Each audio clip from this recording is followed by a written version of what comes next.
Buenas tardes, mi nombre es Natalia López, soy estudiante de psicología de la Fundación Universitaria Konrad Lorenz. Actualmente curso sexto semestre y en este video les voy a hablar sobre un problema de la neurofilosofía. Para este me basé en un artículo que se llama Dificultades en la neurofilosofía, en donde está el problema en el problema mente-cerebro. Este artículo es de Alejandro Serani, eh, médico neurólogo y psiquiatra. Tiene un doctorado en filosofía de la Universidad de los Andes en Chile. El estudio de la mente humana ha fascinado a naturalistas, médicos y filósofos desde tiempos inmemorables. Este hecho no resulta sorprendente, ya que la adecuada comprensión del funcionamiento y de la naturaleza de la mente humana constituye el paso más importante para la comprensión de la naturaleza del ser humano y de todo aquello que a través de la mente no es conocido. En los últimos años, las investigaciones acerca de la naturaleza de la mente humana ha girado en torno, en buena parte, a las discusiones acerca del así llamado problema mente-cerebro. La literatura acerca de este problema es en la actualidad copiosa y no deja de incrementar día a día. Para este artículo se tomaron en cuenta autores como Churchland, Hunter y Scott, que son autores que tienen una buena sustentación teórica sobre este problema.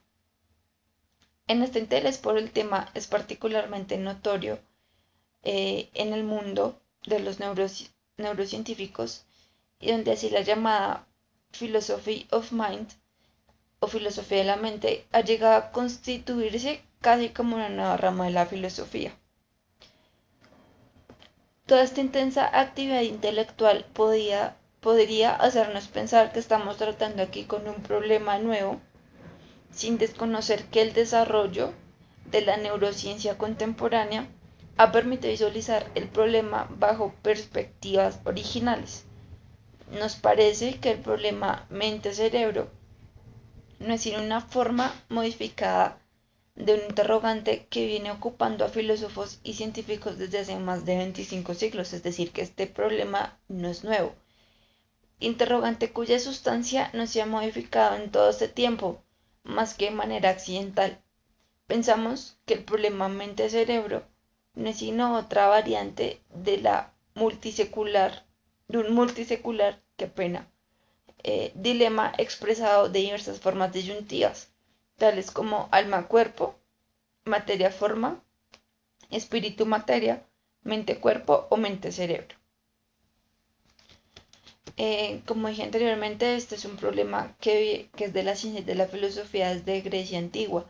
Este problema no es nuevo, viene desde Grecia antigua, pasando por el Renacimiento, donde se produjeron grandes avances en la comprensión del ser humano y de su vida mental. Todo desde la perspectiva que llamamos como perspectiva científica, como desde la perspectiva filosófica. Eh, Todo esto empieza a avanzar a través de los siglos y también donde se vienen incluidas ya las ciencias biológicas, las ciencias médicas y las ciencias experimentales. Uno de los hechos más llamativos en la literatura en torno al problema mente-cerebro es la dificultad que manifiestan los autores para expresar adecuadamente el problema. De un modo más preciso, resulta casi imposible encontrar un planteamiento de este problema en donde el enunciado no nos presuponga ya su respuesta. Para explicar mejor esto se toman como ejemplo dos autores, dos filósofos. El primero es el filósofo australiano Daniel Chalmers, que expresa del siguiente modo este problema. El problema es el de cómo los procesos físicos del cerebro dan lugar a la conciencia. Por otra parte, el francés Crick lo explica del siguiente modo. ¿Cómo explicar los eventos mentales? ¿Cómo son causados por la descarga de grandes conjuntos de neuronas? No es difícil ver que de este modo plantearse la pregunta lleva ya implícita una respuesta. Es decir, preguntarse de entrada cómo las descargas neuronales y los procesos físicos del cerebro dan origen a los eventos mentales supone ya haber respondido que los fenómenos mentales son causados por procesos físicos. O bien se puede pensar eh, que esta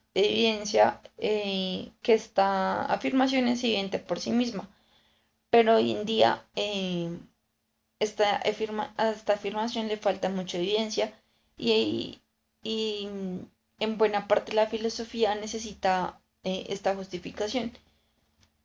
El origen de este problema, para poder entender este problema, surgen planteamientos como los de Chalmers y Crick, que es necesario poder determinar cuál es su punto de partida.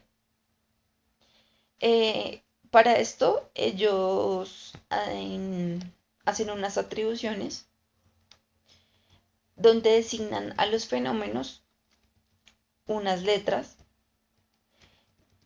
que son las siguientes. Para los fenómenos físicos los denominan fenómenos X, para los fenómenos mentales los denominan fenómenos y para la realidad para el ser humano se denomina realidad S. Resulta pertinente e importante señalar que cuando los filósofos se plantearon el problema de esta manera, fueron capaces de producir cierto número de combinaciones, todas ellas intentando explicar cómo se juntan estas tres realidades. Algunos eh, privilegian el aspecto físico corpóreo que han producido distintos tipos de materialismos o empirismos. Otros privilegian el aspecto mental que ha generado los más variados tipos de espiritualismos o idealismos y otros finalmente han intentado a toda costa salvar la coexistencia de ambos aspectos a una sola unidad. Pero ¿de dónde procede tanta diversidad de los planteamientos? La respuesta de esto pues no parece ser tan compleja. Estos autores hicieron un cuadro comparativo de lo que es lo físico corpóreo de lo mental.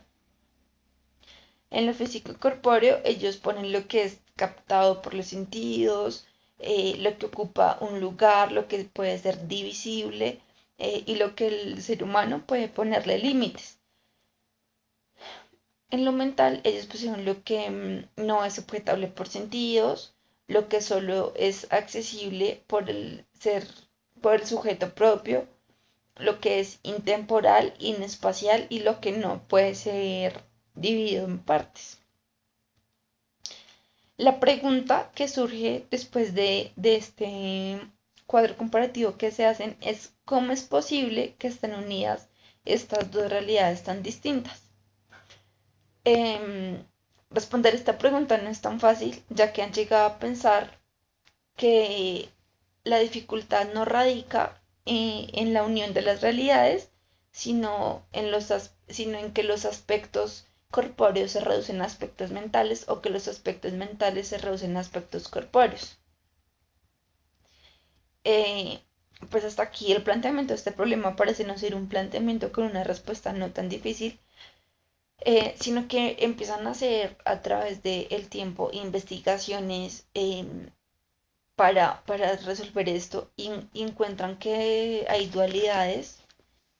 Hasta aquí el planteamiento de este problema pareciera ser relativamente sencillo, pero esto no quiere decir que esté completo, pues a través de las investigaciones que se han hecho han encontrado muchas eh, más constructos que han sido añadidos a este problema. Aparece John Searle, donde él involucra la psicología a este problema. Eh, Involucra que hay una psicología intencionalista o psicología de la abuela, que es donde se pretende explicar la conducta humana según nuestras intenciones. Entonces, él basa este problema de mente-cerebro en la psicología intencionalista. Entonces, él habla mucho del dualismo, de la conciencia, de la subjetividad, de la intencionalidad y de la causación mental. Él dice que el ser humano es un ser cognitivo por sí mismo y dice que es imposible separar estas tres realidades del ser humano.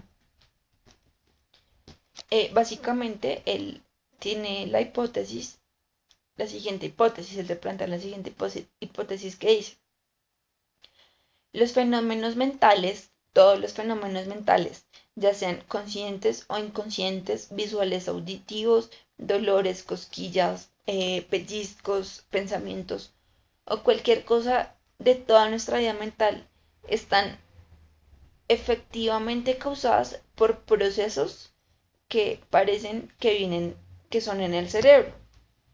Básicamente esta es la tesis de él.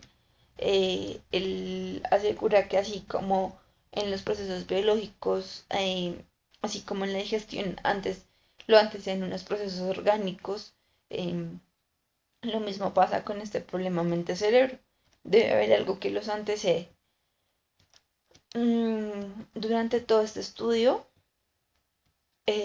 pues no se solucionó el problema, solamente se hicieron más estudios para adjuntar este problema, pero se sacan las siguientes conclusiones. El problema mente-cerebro o mente-cuerpo, que es un problema real y se origina en el hecho primario y básico de que nuestra experiencia cognitiva es constitutivamente dual. En toda experiencia cognitiva se nos dan en forma simultánea y más o menos explicitado realidades, lo conocido y el que conoce. Segunda conclusión: dado que lo primeramente conocido de modo directo es la realidad físico-corpórea relevada a través de la sensación, la dualidad inicial se plantea primariamente como una dual mente-cuerpo.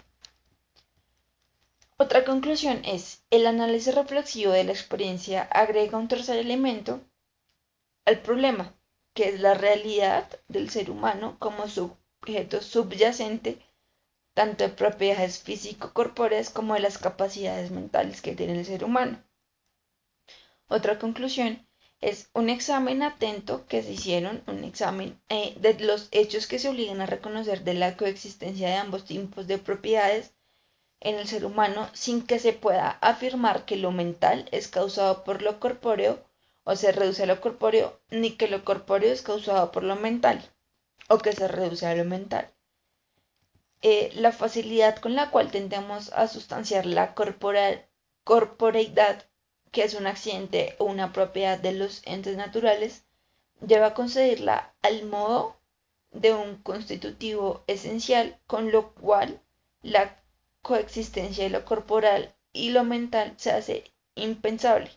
Este error conduce a buscar una salida, ya sea por la vía de visiones monistas, sean estas materialistas o espirituales, ya sea por la vía de visiones dualistas o una cierta ideología ciencia positivista que surge de esta visión. Una de las conclusiones también más importantes es que la superación de estas visiones supone el ser capaz de acoger los hechos sin parcializaciones y el desarrollar un marco conceptual que dé cuenta de la coexistencia y de la interacción de diversos órdenes de realidad en un mismo sujeto. Se hizo un análisis más profundo tanto de la realidad físico-corpórea como de la vida mental, y se lleva a descubrir que diversos grados o niveles de realidad en el interior mismo de cada uno de esos dos planos son primariamente descubiertos. Del análisis anterior, del de físico-corpórea como una vida mental, surge como fuerza el reconocimiento de la existencia de seres vivos, constituyéndose de este modo la vida como una nueva categoría ontológica, que será necesario tener en consideración a la hora de entender la realidad natural y en general y la vida en realidad del ser humano como particular. La vida, en efecto, asume en distintos niveles y en grandes elementos que son propios del modo de la corporeidad, como también elementos propios del orden de lo mental.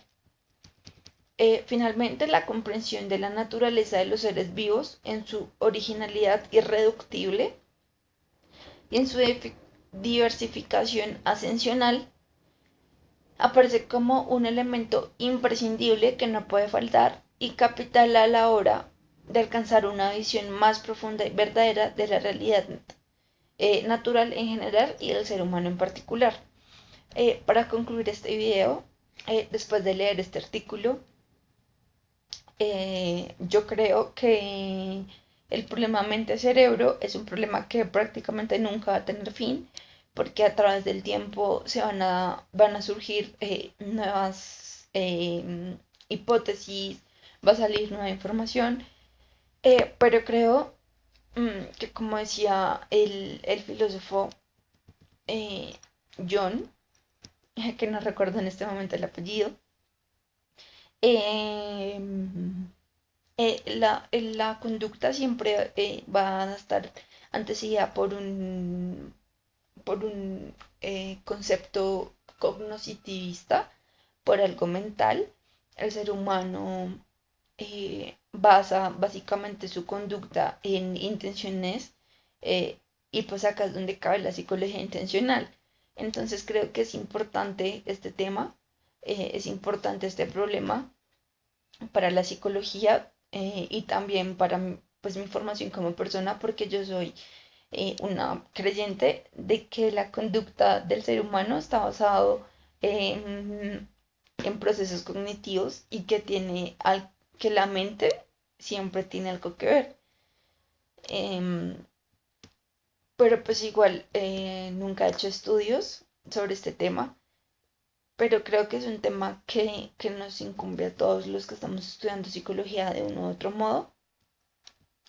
Y pues para finalizar el video, gracias por la atención prestada. Pertenezco al grupo 1 de la materia de teorías 1 y pues espero sea de ayuda este video y ya.